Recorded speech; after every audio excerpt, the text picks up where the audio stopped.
Okay, welcome to Thursday night. Jigen couldn't make it. Actually, Jigen's off the schedule until September because she's still struggling with this concussion thing she had, and she can't really look at screens for very long, and which is unfortunate because she's a great teacher and fun to have on.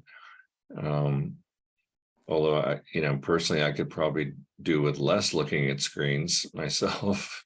I'm always telling my daughter, okay, that's enough for today. We have her on a timer on her iPad and stuff, but it's probably not good for your eyes to stare at screens a lot. But anyway, any questions about Zen or Buddhism or anything else? Or any comments or stories or whatever you got?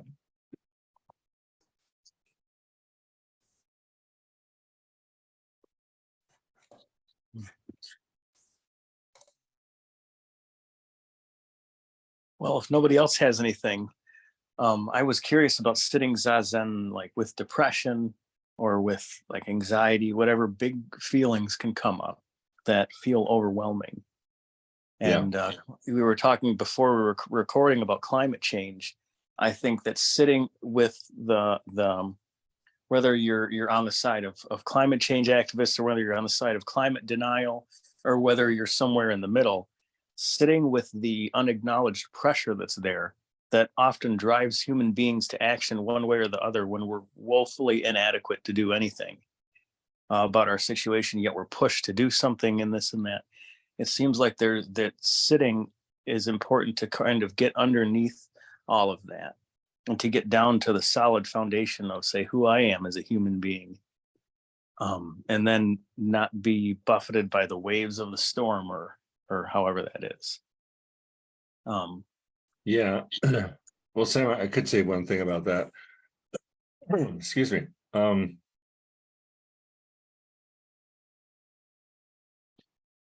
I think obviously, we're buffeted by all kinds of things, just being alive in the world. You're gonna, from your friends, your relatives, your neighbors, and your workplace or the news or social media and blah blah blah.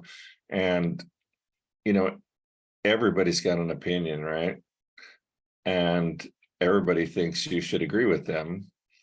And everyone wants to tell you what to do and why, or sometimes they don't even tell you why. And sorry, I got a little frog in my throat. Wow. And most of the Buddhists I've met, are pretty sensitive people.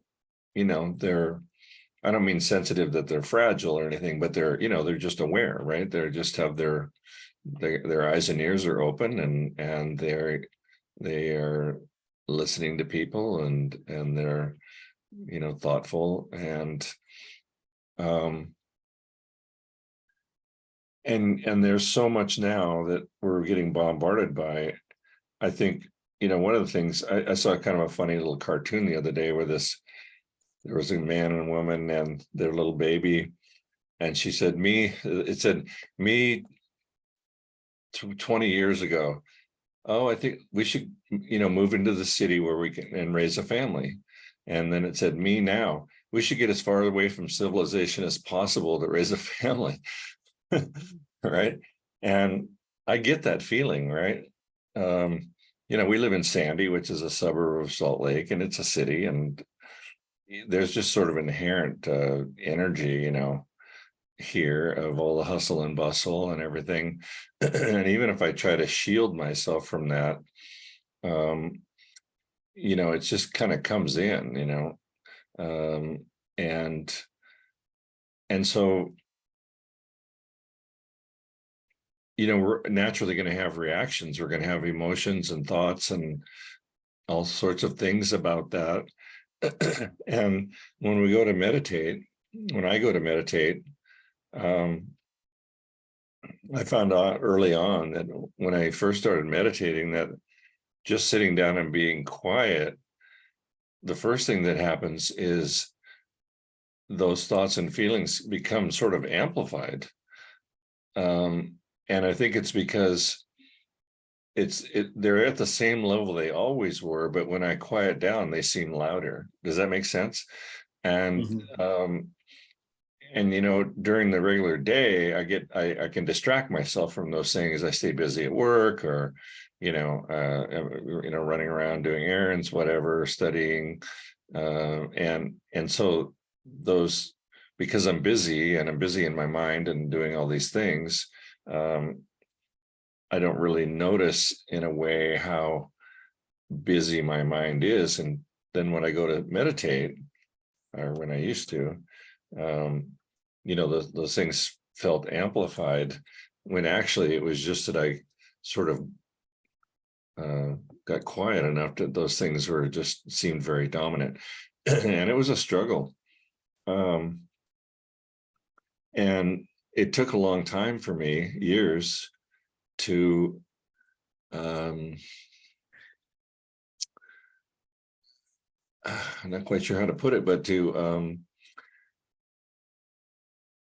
not struggle against it. Because I would sit there, and I'd been to a lot of different teachers and things, and one of the things about that was, I was always thinking I had all these instructions from all these different people about how to meditate. And I don't know if any of you ever played golf, but I use the golf analogy, because you take golf lessons and then everybody's telling you how to hold your hands and where your feet should be and how to swing and don't take your eye off the ball, and you walk up to the ball and you're getting ready to hit, and all these instructions are going through your mind, and you can't hit the ball when you're that way. It's better just to like blank your mind out and step up and hit the ball, right?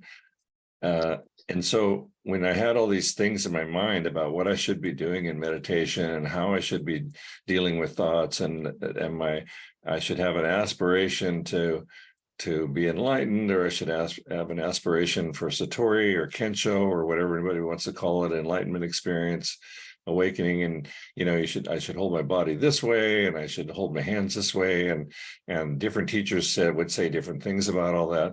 And it was the same kind of thing. I would spend so much time sitting there trying to get myself right that I couldn't get right. And there was a point all of a sudden where I just thought, I'm just going to give up on that. And then I started but the thoughts were still pretty dominant, but I resisted resisting, I guess I should say. And then things went a lot smoother. All of a sudden, my body relaxed. I could find a balance point in my sitting where my body was in a nice upright position, and I was comfortable. And early on too, I mean, pain in your legs and ankles and things could sometimes be very distracting and a problem, but I'd gotten over that part because I'd done it enough that my body sort of was used to sitting in a certain position. I could get in that position quickly. So then it was just am I going to be resisting these thoughts or struggling with myself? And then once I decided to just not resist that, everything it changed very quickly after that. And I was able to get very settled, and I just didn't even pay attention to the thoughts. I didn't chase them. I didn't like strike up conversations, or jump into a whirlpool of emotion and thought back and forth, sort of triggering this sort of whirlpool, I call it. And I honestly, it was years, several at least, before I finally figured that out.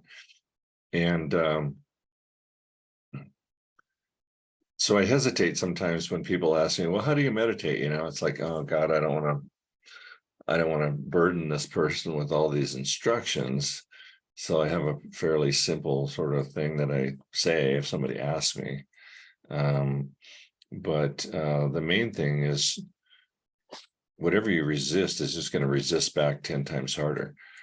And that is the conundrum of it. So Sam, for you, in your meditation, I'm assuming that by now you have a comfortable position you can sit in, where you're upright and you're not straining your stomach or back muscles to hold yourself up.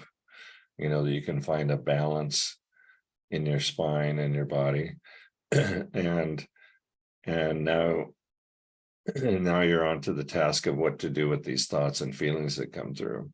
And the only thing I can advise is to and this is why oftentimes instructions are to count your breath or focus on your breath, because in a way you're giving your mind something to do that it can focus on that, and then the thoughts are really in the background much more. Or Genpo Roshi said once that, you know, if your dog's got a bone in his mouth, the way to get him to drop the bone is to hand him another bone. And he drops that one and he takes the new one, right? And that's kind of what that following the breath or counting the breath is doing. Is you're giving your mind a very repetitive task, and just focus on that, and that will help. And then there's a point where you can just drop that bone too, and not really focus on anything, and not really try to get anywhere, and not really resist anything. Does that help, Sam? It's interesting. Yeah, I notice for some reason while I'm sitting here listening to you, something special seems to be going on in my body and in my mind and things. And normally I'd want to check it out and say, well, what is that? Can I hold on to that? Uh-huh. You know, it's interesting to just kind of let it go and let it be, and kind of notice what changes. And I can readily bring my mind back in and say, oh, let's talk about bodhicitta. Let's talk about this and let's talk about that, you know. But Yeah. I'm able to now notice when I'm sitting with you as you're speaking and we're meditating, and when I'm coming from that thinking place or something. And I've never had like a separation from my thinking mind, or never been able to get out of what I've been embedded in. So it's just interesting, and I love to explore more, like two or more people meditating and where thoughts come from and stuff. I have a whole bunch of real interesting things and I'd like to explore, but I'm putting them in a certain context now, to where, okay, let's just like the thoughts or whatever's resistant or whatever, we can put that aside for a bit.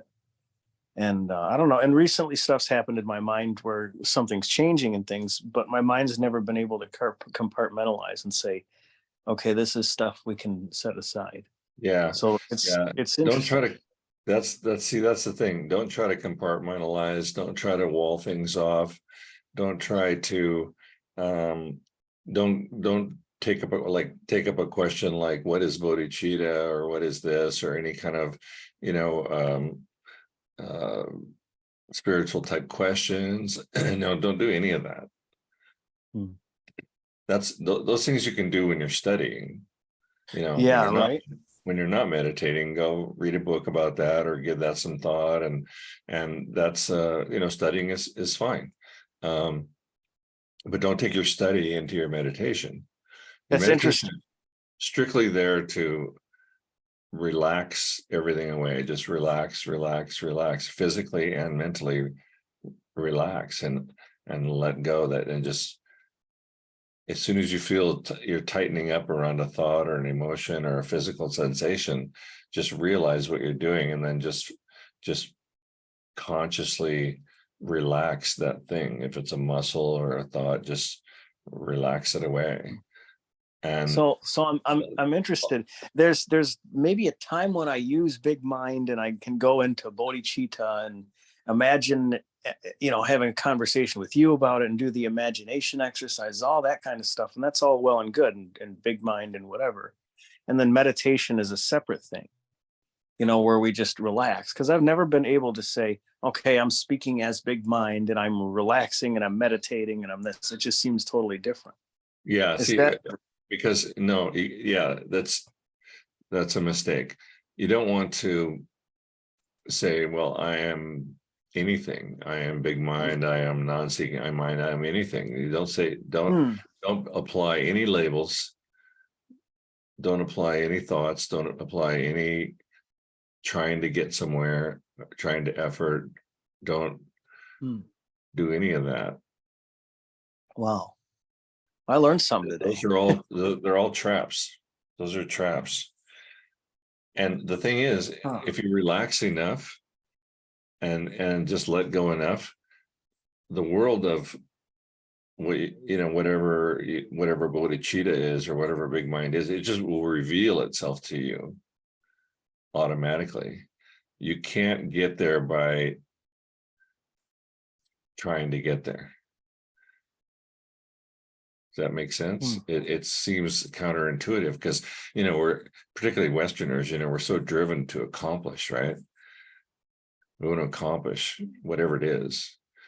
I want money, I want a job, I want respect, I want peace, I want enlightenment, I want what, and how am I going to get there? And what's the next steps, and what are the programs that I can do? And all that. Those are things that just leave those for your study time. Okay. When you're meditating, just completely let everything go, and the world reveals itself to you. And it's in Buddhist literature, it says that same thing over and over and over again. And most famously in Zen, we refer to Dogen. And in a way, the translation maybe is a bit misleading, because he says that just to study the Buddha way is to study the self. And yeah and no, but he says to study the self is to forget the self, and to forget the self is to be enlightened by the 10,000 dharmas. So what he's saying there is, I think that first line is what throws people off. They think, oh, I've got to study the self. I've got to figure out every facet of myself. I've got to talk to all these voices and things like that. That's for another part of this issue. What Dogen really means is that to study the self means you can't really find these things in yourself. So he says, study it, because he knows you're not going to find anything. And eventually you're going to forget about it. You're going to forget the self. And when you forget the self, the world as it is, your true self is revealed. It's just like you pull a curtain aside, and there it all is. And it's almost kind of funny, because you realize when it happens, oh my God, look at all the time I wasted, trying to study my way to it. So sometimes the literature and the translations, I think, can be a little bit misleading. It's my opinion, one guy out of the whole world, but that's the way I see it. And my personal experience is that it's true.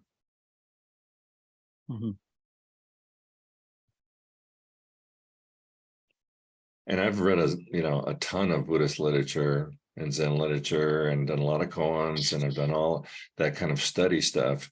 And there's a lot to be said for that. But if you're going to compartmentalize something, then do your study when you're studying, and do your meditation when you're meditating. And two different things. And don't try to carry one into the other. It'll all come together at the end anyway. It'll all be revealed. That seems to be the case, and if you've done all this reading and stuff like that, it's almost like you let it come to you, and you're not trying to say, okay, let me pick up this text in my mind. Let's talk about this now. Let's talk about that now. It's that what is developed is the intuition that, no, this certain thing comes to me, and I have a different sense than if I were trying to do it.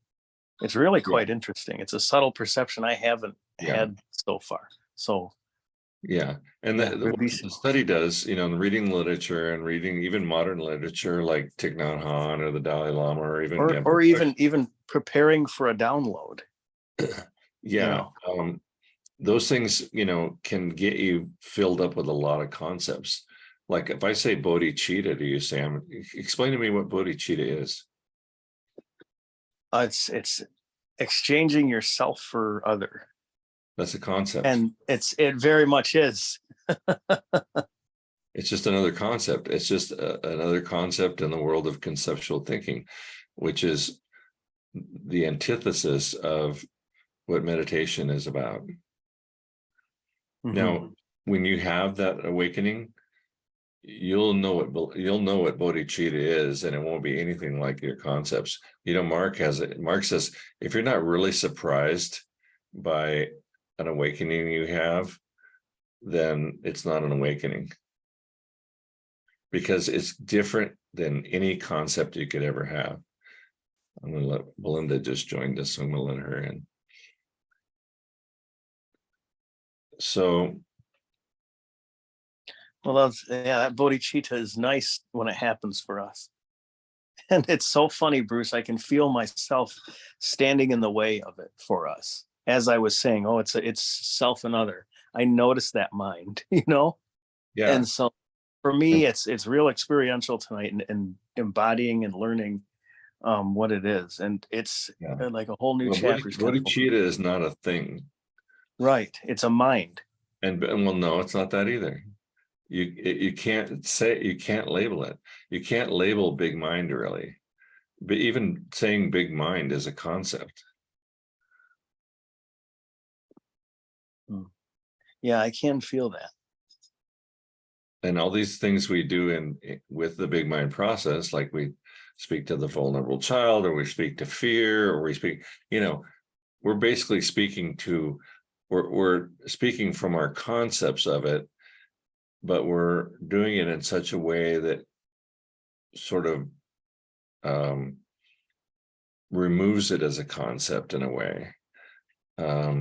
Even saying it that way is a concept of my own. So, we get tangled up in this, and this is, the world of concepts is the world of samsara, and that's just another word for the suffering and dualism and all of that. And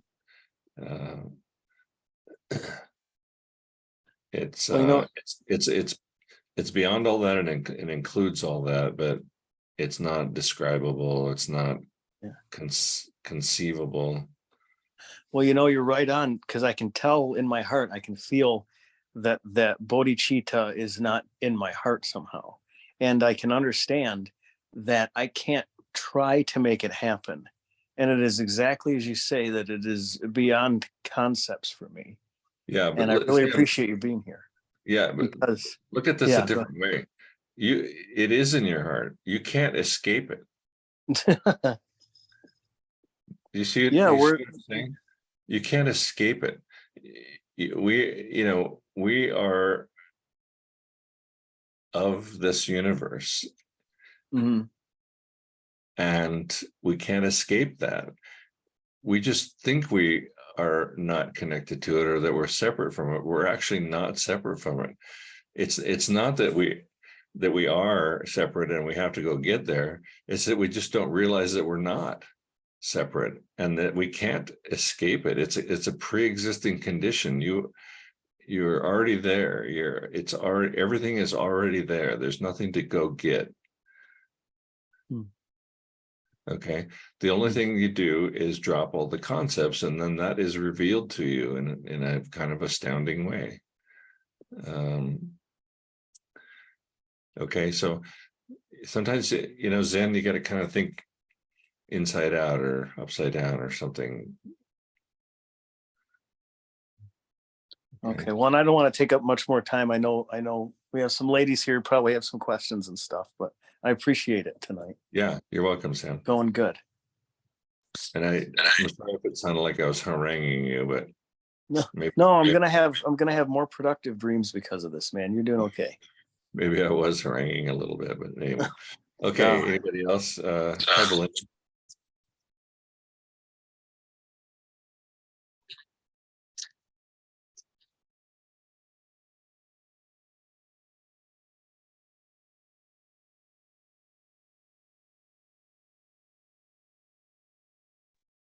I think for me, and maybe I speak for a lot of people, is that it's kind of, it's hard to kind of believe that everything's already there. I know. Yeah. Right. that's kind of the problem. It's just like, oh, I don't know. Yeah, I'm already a Buddha. I just don't know it. I kind of don't believe that. I kind of think not only do I not know it, I'm actually not a Buddha either, you know? And yet it's, I mean, it's funny. It's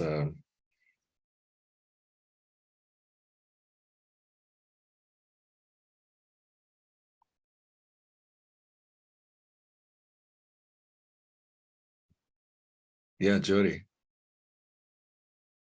Hi, hi. Hi. Thank you for sending me the link. Yeah. Yeah, what you've been talking about is very helpful for me because I've had things backwards. I have a lot of fear right now, different things, aging, issues, problems, the house, blah, blah, blah. I could go on, need it. And I thought that's work. That is studying to me. I mean, if I'm hearing you, that's a time to do the big mind work, and I'm pretty good at it. Mhm. But it's not meditation from what I'm hearing. It's not meditation is just sitting down and breathing and seeing what arises. And not big mind work is separate. That's what I'm hearing from within me. Yeah. A big mind is a tool to untie knots and things that Oh. we have that are keeping us from believing that everything is whole and perfect as it is. Yeah. And these knots come in a million variations, and every person has them different ways. And you know, but it's a skillful means to help, like, lay the groundwork or prepare the, or to get these little knots and detours and obstructions out of the way. Yes. Koans are really kind of the same thing. They just work in a different way. But they're also very effective that way because you have to, it's basically like, oh, let me think, kind of fake it till you make it in a way, little problems. Where you have to, well, first of all, one of the things that's really important about koans is you have to do it in front of somebody that you respect enough that you've asked them to be your teacher and do koans with. And the first thing you notice is how nervous you are to do it in front of this person and not pass, and feel like a fool. But what that works on is your sort of arrogance and pride or your need for approval, or your trying to score yourself against everyone else, and Fear. these kinds of things that are all barriers, right? And so part of the koan, part of the great helpfulness of doing koans actually has nothing to do with any of the individual koans. It has to do with how you are working with that teacher and how much you can drop your ego self and or drop your arrogance or whatever, or you can drop your lack of self-esteem, and Yeah. really good teachers will know just after getting to know you a little while kind of where you're stuck. They can see it because they've been through all that, right? Yes. And so if you have a lack of confidence or courage, or just shy or whatever like that, they'll help to boost you up a little bit. No. If you come in really arrogant, and like Genpo Roshi tells this great story about when he first got to Los Angeles Zen Center, and he just thought he was king shit, and he says, I walked in the first time I had a Dokusan with Maizumi Roshi. He says, I walked in and I did the bow and I got up and I walked around him 3 times, and just to, see what he was all about, kind of. I mean, it's such a macho, stupid thing, right? And I mean, he laughs about it now, but and Maizumi Roshi just was not phased and just let him do, he gave him enough rope to hang himself. Yeah. And Genpo Roshi they finally, got a student teacher relationship going, and it was not without its bumps in the road, because they were both, I think, quite strong personalities. Mhm. And but over time, all the meditation, all the teaching, all the work with Maizumi Roshi, the koans, everything else, turned Genpo Roshi into a hell of a teacher, because he did come from a great deal of actual legit personal awakening.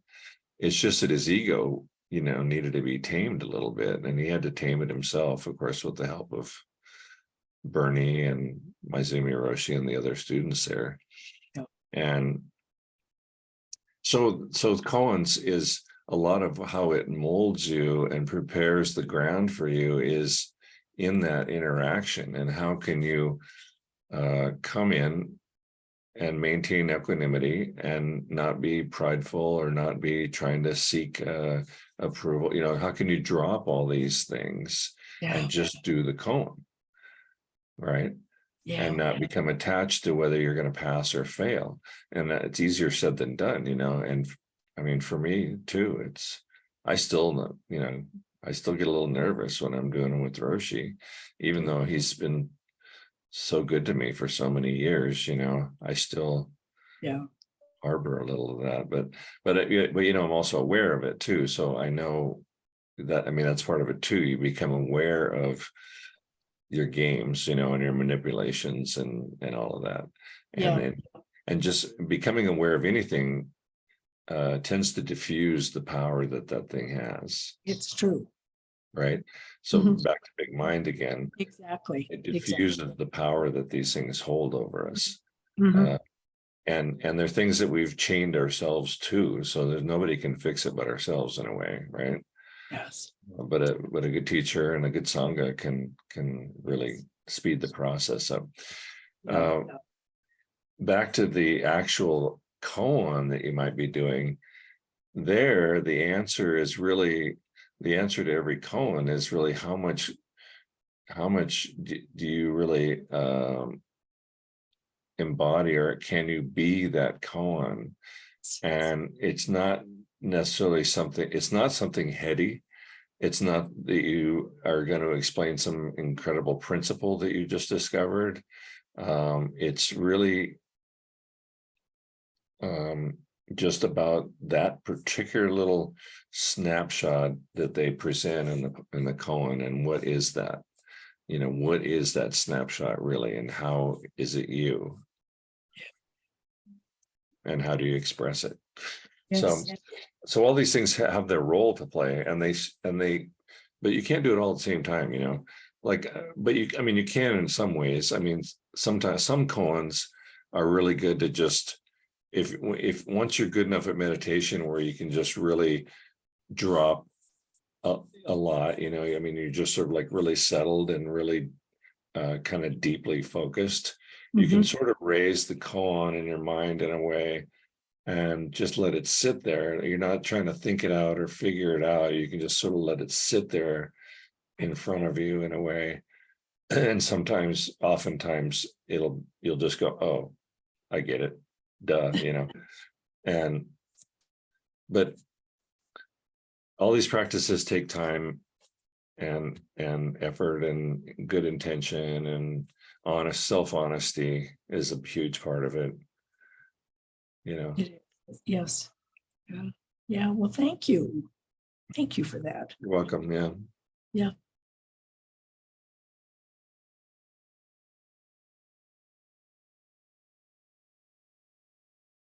And all these practices also have, they have side effects that you will start to notice in your life. Mostly pretty much good side effects that, you have a better level of concentration, you have a little more equanimity, things don't phase you as much, you can concentrate on things, you can relax and go to sleep when you want to go to sleep. A lot of times a little more sort of self-discipline comes into your world, into your life, things like that. And a lot of honestly, in the West, a lot of the people that go into meditation are actually looking for those side effects.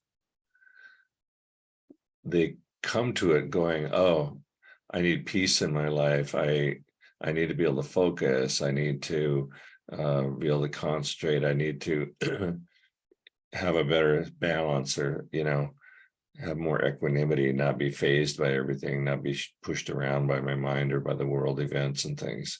And so the people who made a ton of money selling meditation in the West, for the most part, like people like John Kabat-Zinn and others, have sort of given the people what they want, right? Which is they want these side effects, which is fine. I mean, it's fine, because those are all good things, but they lack the part of Zen that I think is really the foundation of it, and Buddhism, the foundation of it is that,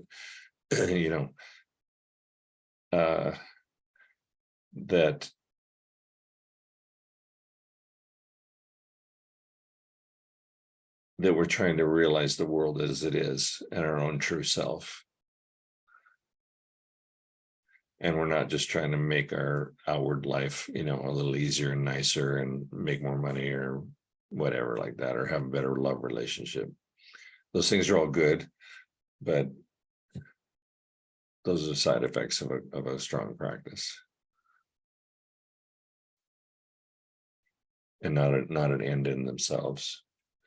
Because those things are generally still very conceptual, because you're going, well, I want balance. Well, that's opposed to not in balance. Okay, it's dualistic. I want focus as opposed to, well, not focus, and so they're still really caught up in this sort of achieving and gaining things. It's a bit selfish, right?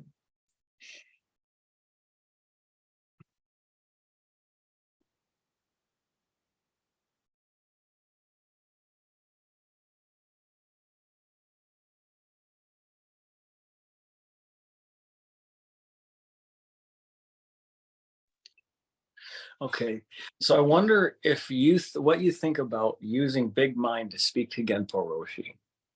Just because I have I'm finally understanding, okay, the voice of fear or the ego or God, all this kind of stuff. And I feel like, what if I connect with Genpo Roshi? It feels like something's happening. And the best thing for me is just to hear what you think about that. I think it's slippery, Sam, because what is your concept of Genpo Roshi? I don't know. And even that could be changing right now, just because everything is near the surface for me.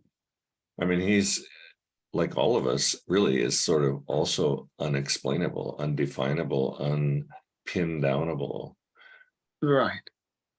So, you could very well say, well, I want to speak as Jane or Belinda, or, Oh, what would you, I mean, you have one image in your mind of Genpo Roshi, you have another of me, you have another of Jane, you have another of whoever, and those are all just concepts.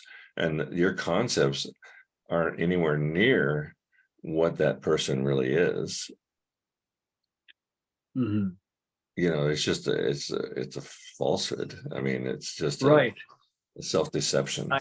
I see it because when you said speak as Genpo or as Jane or something, the voice said I, and then that was it. And I can tell it's the conceptual I.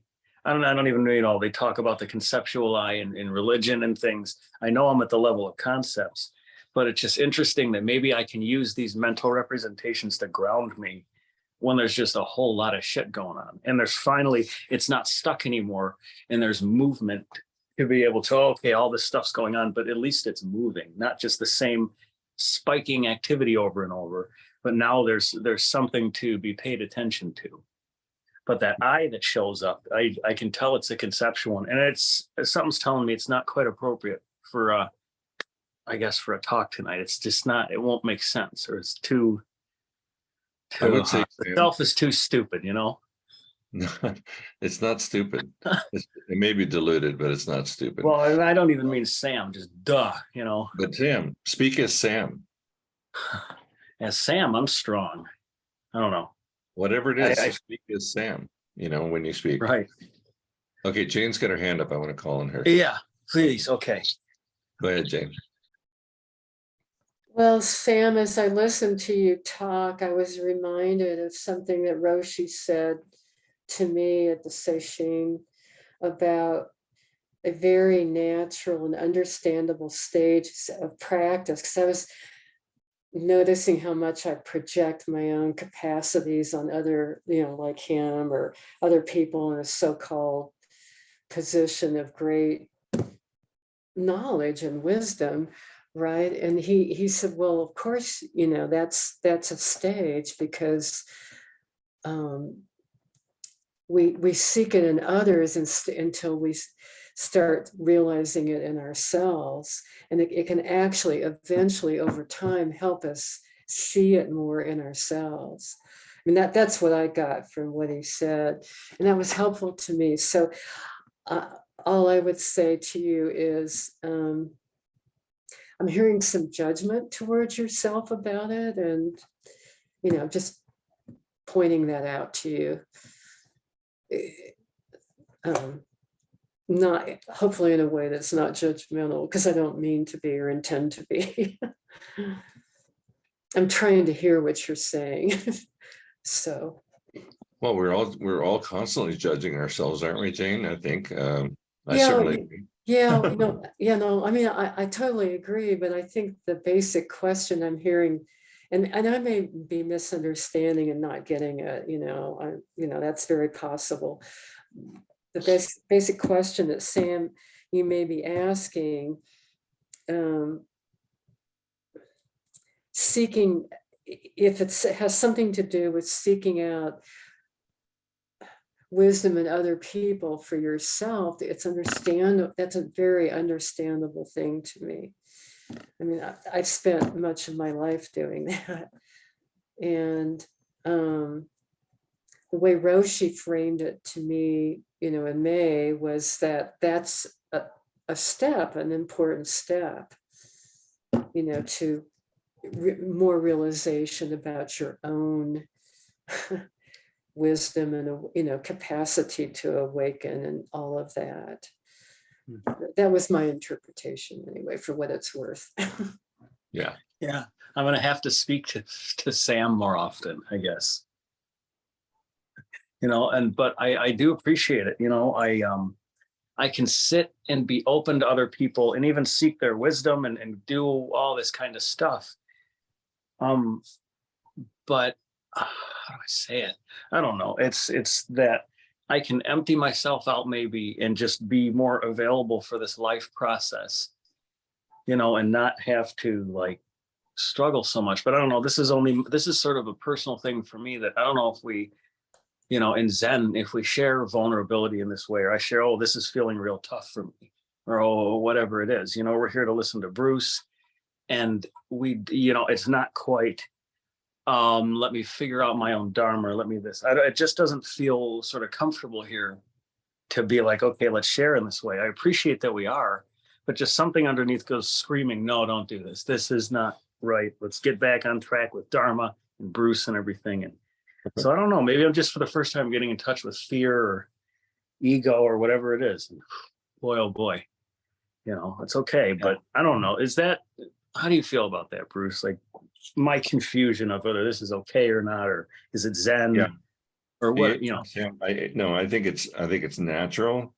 I think it's completely fine. I mean, this is what happens when we start studying the self, is we start to find all these things that we think we know what we are, and then we find out, well, we're not, and then we want to say, well, what are we then, and am I on the right track? And I mean, there's all sorts of self-doubt and wondering what the hell I'm doing, and trying to grasp onto things, and when we're at the same time trying to let things go, we feel a great need, I think, oftentimes to sort of grab onto something else. Just like I talked about with the dog and the bone, is and it's just a process, Sam. I have to tell you, you're doing great, and you're very much in earnest about your life, and I respect that almost more than anything about people. Earnestness and the willingness to dig a little bit, and the courage to just see what's there, and Yeah. Yeah. so you're fine, And you dude. know what? I just want to say one more thing. I appreciate too, being able to just sit with Jody as we're going through this, because who knows whatever is going on with the whole dang world, but sometimes just sitting with each other and just having each other in mind, Yeah. and it does seem to do something to awaken our fellowship with each other, and really why we're here, even though not a word need be spoken. It's just learning to be more natural. Yeah. When I'm all uptight and up my own a-hole, so a lot of times about a lot of things, it's just, okay, we're doing the right thing. This is what Conzion is about. And somehow it's working itself out in the way that it should. That's what I can rely on. Anyway, that's all I have to say. Roshi, it's funny. Roshi calls me pretty much every day, because I have to go over scheduling, and it's all business stuff. I don't really talk Zen to him, but I do, but we have time set aside for that. But he called the other day. He goes, "What are you up to?" And I go, "Just living life." He goes, "Okay," and then he hung up. Nice. And I thought, of course, I thought it was funny, and I called him back a few minutes later. We had a laugh about it, but he goes, "That's all. That's what it's about. Just live life, and don't stress too much over it." He said, "But it's hard not to stress when you have things you haven't figured out, or things when you haven't really discovered your true self, and but ultimately, once that's done, then you're just living life." And Zen literature, again, before it says, before enlightenment, chop wood, carry water. After enlightenment, chop wood, carry water. Yeah. Yeah. And, it's just, they can't hardly say it any more plainly than that. And yet here we are. And by the way, Sam, we actually, I lead the classes sometimes, but we're not really here to hear me expound, but I do want to offer my history and my personal experience and stuff. But and I appreciate everybody coming, but the whole Sangha has everything to offer.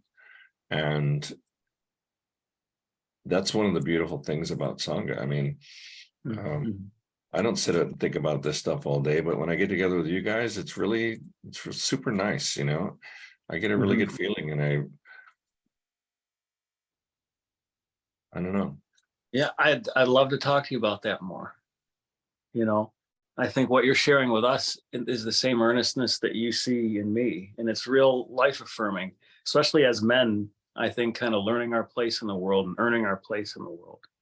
And I don't have a lot of Zen or a robe or anything behind me, so I got to work a little bit harder. But being a blind guy, I'm used to working harder than other people. Yeah, and that's fine. What better way to work than with Sangha and with Konzion? that's right. It really feels satisfying, doesn't it? And don't have a concept about your place in the world. Mm-hmm. Just speak to Sam, and you'll be in your place. You're Yes, already sir. in you're already in your place. You don't have to go some other place.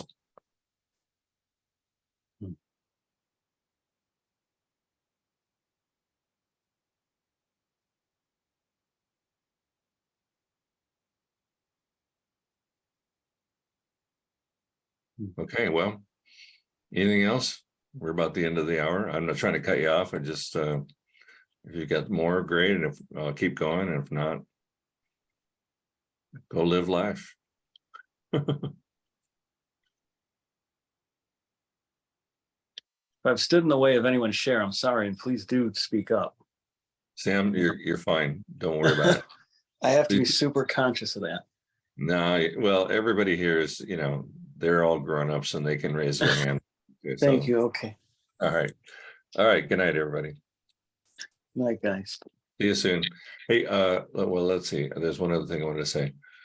Well, I won't be doing a intro to Zen class on Saturday that I normally would do, because my band has a gig on Saturday and on Sunday, and I'm going to go do that instead. That sounds like fun. Good. It is fun.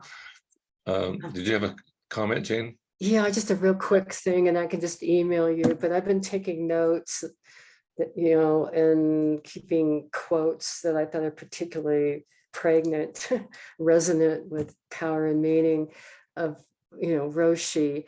Are you interested in me copying you on that for his blog, or, whatever? Okay.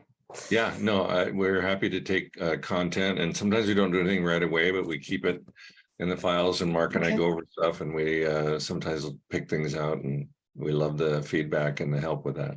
Okay. Okay. Thanks. All right. Thank you all. Good night. Thanks, Thank Bruce. you. Nice to see everybody. Yep. Bye.